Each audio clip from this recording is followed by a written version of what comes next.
안녕하세요. 아이와 어른이 함께 보기 좋은 어린이 책을 소개하는 찬이 삼촌의 어린이 책 맞아요 시간입니다. 오늘은 어떤 어린이 책을 살펴볼까요? 먼저 미래의 고전이 될지도 모르는 어린이 책을 살펴보는 요즘 명작 그림책입니다. 오늘은 국내 작가의 책을 골라봤습니다. 안녕달 작가는 2015년 내놓은 수박 수영장으로 주목받은 적 있는 젊은 어린이 책 작가입니다. 왜냐면은 어느 작은 바닷가 마을의 유치원 하원길에서 시작합니다. 가장 첫 장에서 유치원 선생님은 웃으면서 어머니에게 작은 종이봉투를 건네는데요. 이 봉투에 담긴 물건이 무엇인지는 책 종반부에 가서야 밝혀집니다. 자세하게 살피지 않으면 그냥 스쳐 지나갈 법한 도입부이지만 작가는 은근슬쩍 위트 있는 장치를 배치했습니다. 마침 하원길에 비가 옵니다. 노란 비옷을 입은 아이는 엄마에게 묻습니다. 엄마, 비는 왜 와요? 엄마는 답합니다. 하늘에서 새들이 울어서 그래. 아이는 다시 묻습니다. 새는 왜 우는데요? 엄마는 다시 답합니다.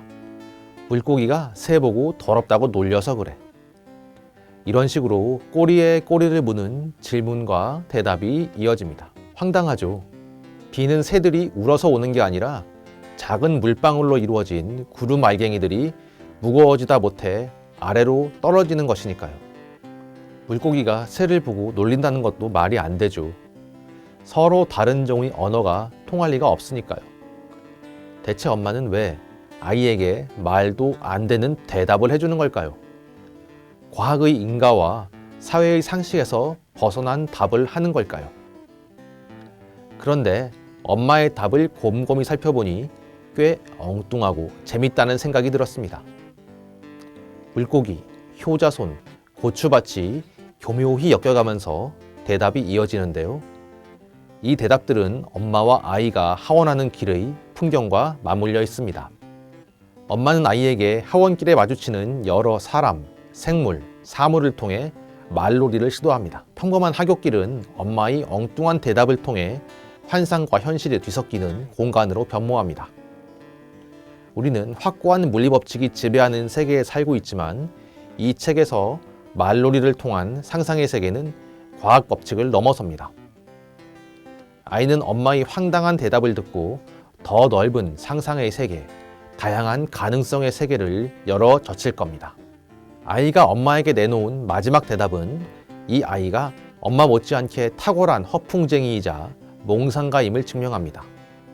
100년 전만 해도 인간이 우주에 간다고 말하면 허풍쟁이 취급을 받았겠지만 그런 공상 덕에 우리는 정말 우주로 갈 수 있었습니다.